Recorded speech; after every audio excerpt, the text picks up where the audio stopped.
Donc finalement, la conclusion de ce travail, c'était que probablement les statines pouvaient avoir un effet, et notamment éventuellement un effet prophylactique préventif, sans qu'on sache vraiment quel était le mécanisme, probablement par le biais d'une interaction avec les cellules hôtes. Toujours sur ma série clinique, j'ai donc essayé de voir finalement les patients traités, pré-traités entre guillemets par statine, s'ils avaient une évolution plus favorable ou au contraire éventuellement défavorable. Seulement les effectifs étaient trop faibles et donc il n'y a pas de différence significative, mais devant les effectifs trop faibles, on ne peut pas conclure. Donc la troisième et dernière partie de mon travail consiste à m'intéresser un petit peu à la réponse de l'hôte au sein de l'escarre d'inoculation. Donc dans la littérature, quand on regarde finalement la réponse de l'hôte au sein même de l'escarre, il y a une seule équipe qui s'est intéressée à ça jusqu'à présent, en testant un panel, on va dire, restreint d'effecteurs de la réponse immune en RT-PCR au sein de cette escarre. Ils ont essayé de voir s'il y avait une différence d'interférons, de TNF, etc. entre les escarres issus de patients sévères et les escarres issus de patients atteints de fièvre boutonneuse mais non sévères. Ils n'ont pas réussi à vraiment montrer de différence significative. Et donc l'idée, c'était d'essayer, par le biais d'une méthode de micro-arrêt, d'avoir vraiment un panel beaucoup plus large et essayer de comprendre un petit peu ce qui se passe au sein même de l'escarre. La méthode du micro-arrêt a déjà été utilisée au laboratoire, mais uniquement, enfin pas uniquement, mais du moins pour regarder un petit peu les facteurs, cette fois-ci liés au pathogène. Donc en pratique, dans un premier temps, on a vérifié par le biais de contrôle de peau saine qu'il existait bien une reproductibilité inter- et intra-individu.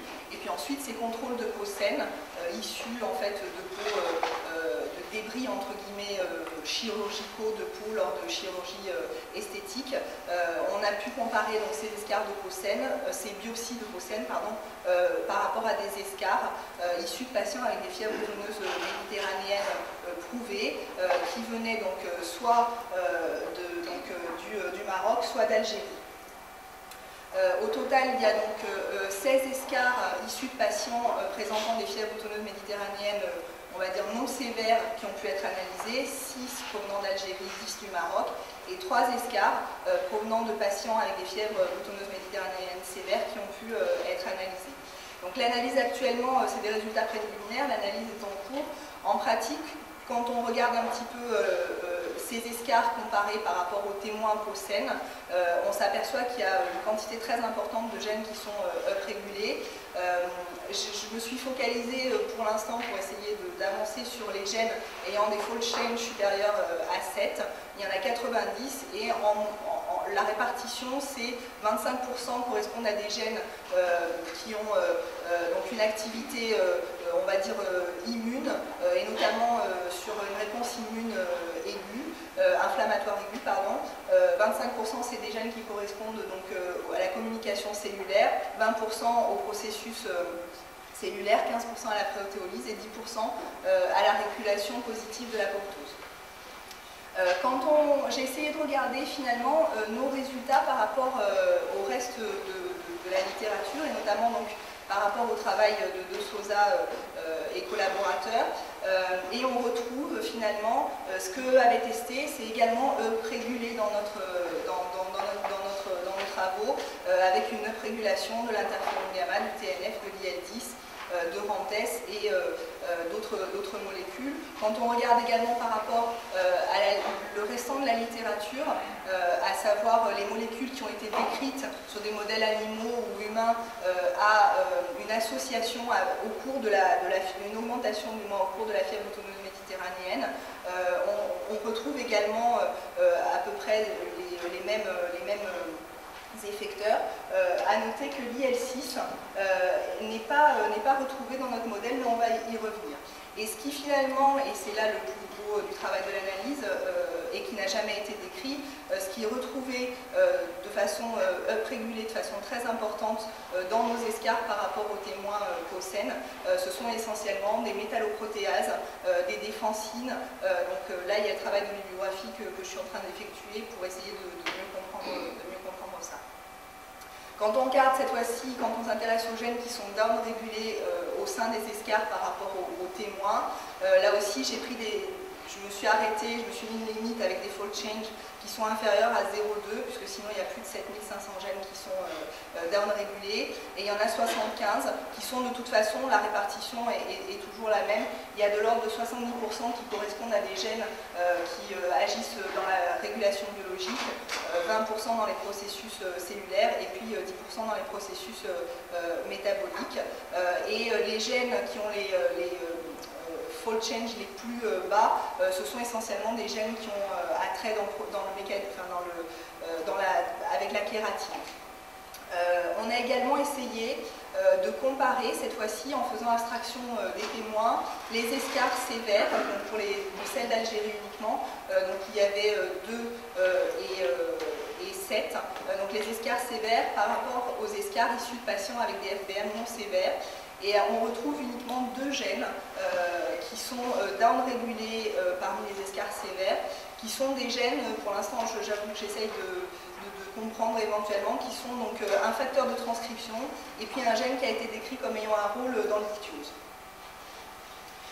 Sinon, on a également essayé de regarder, cette fois-ci toujours par rapport aux témoins, au sein des escarres issus d'Algérie, finalement les gènes qu'on retrouvait modulés uniquement parmi les escarres issus de patients sévères, et les gènes qu'on retrouvait uniquement modulés dans les escarres issus de patients avec des FBM non sévères, tout ça par rapport au contrôle.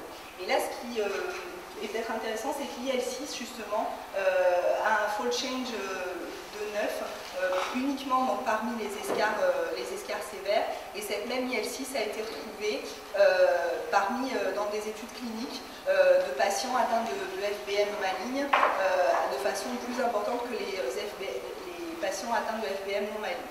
Et puis ensuite, il y a d'autres gènes qui sont également régulés, l'analyse est en cours. Donc ce qui est actuellement en cours, comme je vous l'ai dit, donc pour la deuxième partie du travail, c'est le Western blot sur le cytoplasme, l'activité RNase, le FISH, et puis donc pour la partie liée de la réponse de l'hôte au sein de l'escarre, terminer donc l'analyse du micro-arrêt avec tout le travail bibliographique, et puis bien entendu confirmer les gènes sélectionnés en RT-PCR. Je vous remercie de votre attention et je remercie aussi tous les gens qui ont collaboré avec moi et qui m'aident au quotidien.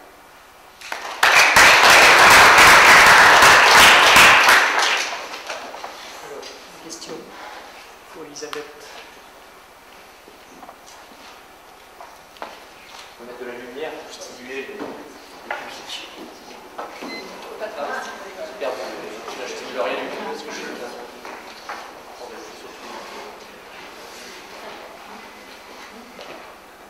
Moi j'ai une question sur les contrôles avec les escarres. Tu as travaillé avec des escarres de personnes qui avaient la fièvre boutonneuse méditerranéenne, sévère ou pas. Oui. Et puis tu as comparé ça à des biopsies de sang.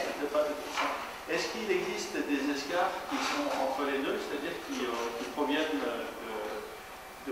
d'autres infections, et pour voir si on a des choses analogues ou pas? Alors idéalement, c'est vrai que c'est ce qu'on avait discuté avec M. Mèche, ça aurait été un contrôle de meilleure qualité probablement. C'est vrai qu'on pourrait imaginer éventuellement des escarres de leishmaniose, de choses comme ça, par exemple, mais en toute honnêteté, je pense que ça serait quelque chose de beaucoup plus difficile à obtenir, faut être honnête, mais c'est sûr que ça serait probablement plus intéressant. Surtout si on veut rester sur des escarres, je dirais, d'origine cutanée.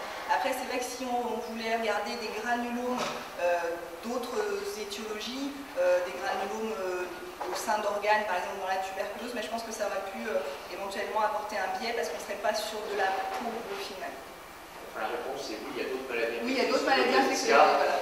Mais voilà, qui sont plus difficiles, en tout cas. Ça aurait été intéressant de regarder les réponses de l'autre pour voir s'il y a des réponses communes, si dans les choses que tu observes, si c'est des choses qui sont là dans tous les cas, ou là, dans ce cas-là particulier. Ah oui, non, c'est sûr. C'est certain. Une question plus médicale, il y a un truc qui est au tout début dans les éléments de forme sévère qui, si j'ai bien suivi, il y a déshydratation déshydratation et hyponatrémie, c'est ça? Oui, enfin, c'est pas un facteur de risque, du moins c'est associé à la C'est pas que sévérité. c'est un facteur de risque, c'est statistiquement associé au cancer. Et donc spontanément, c'est une déshydratation et hyponatrémie, pour moi c'est presque un peu antinomique. Donc quand tu dis déshydratation, c'est une question assez médicale, mais qu'est-ce que ça veut dire? C'est quelle déshydratation? Non, c'était essentiellement une déshydratation extracellulaire en pratique. Par contre, quand on a fait l'analyse... C'est un peu paradoxal parce que l'hyponatrémie, oui. c'est le contraire de déshydratation extracellulaire. Oui, tout à fait. C'est vrai qu'on l'explique pas bien, mais par contre, dans un modèle, quand on a fait l'analyse multivariée, où on a rentré du coup l'hyponatrémie, c'est vrai que les deux choses sont associées à la sévérité de façon indépendante. J'ai une question plus sur les enfants, mais c'est intéressant, les façons de monter ce que tu avais fait, c'était très intéressant. Donc sur les fluoroquinolones, tu évoques la possibilité du système de sécrétion anti-4, ainsi de suite, mais en pratique, les fluoroquinolones, je ne sais pas, je me souviens plus parce que j'ai tout ça en tête. J'avais en tête que ça pouvait agir assez rapidement. Je veux dire, agir sur la rickettsie qui est elle-même intracellulaire, c'est pas rapidement. Deuxièmement, en gros, c'est des choses qui vont quelque part faire en sorte qu'ils vont stopper la fabrication d'ARN, parce que c'est des inhibiteurs, c'est des molécules qui inhibent l'ADN gyrase, qui est nécessaire pour détordre l'ADN, pour fabriquer de l'ARN. Les gens se connaissent moins ça. Et donc tout ça pour dire, est-ce que l'hypothèse très sophistiquée, tout ça est compatible, ou est-ce que bêtement on peut penser que du coup la cellule la rickettsie en quelques heures est complètement paralysée, et puis va commencer à être rentrée en déliquescence, et puis pourquoi pas finalement, est-ce que ces protéines ne seraient pas simplement relarguées du fait que la membrane elle-même ne peut renouveler la cytoplazme, est-ce que c'est pas aussi une possibilité, ou est-ce que ça te semble impossible étant donné la cinétique des événements, tu dis non, mais ce que j'observe c'est beaucoup trop précoce?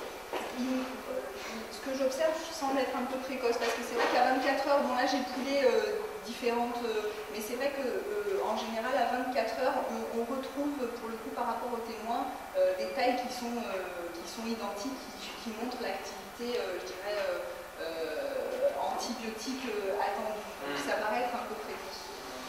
Et comme contrôle, tu as mis des cellules infectées, voilà. Cellules infectées par Rickettsia connolly. Est-ce que tu as mis des cellules non infectées aussi comme contrôle? Pour être certain que la fluoroquinolone à telle posologie, enfin 50 microgrammes, je crois, n'a aucun effet sur la cellule. Moi, je ne sais pas. Là, je ne l'ai pas mis, mais il n'y a pas de cytotoxicité liée, donc en dehors de toute infection, au fluoroquinolone assez positive. Ça ne donne pas de plage de glisse, au moins pas de choses comme ça. Non, il n'y a pas de. J'avais regardé avec des colorations vitales, et il n'y a pas d'augmentation de la cytotoxicité. Il n'y a pas de plage de glisse. Il n'y a pas de plage de glisse. Alors, autre question? Non? C'est juste pour taper de mots.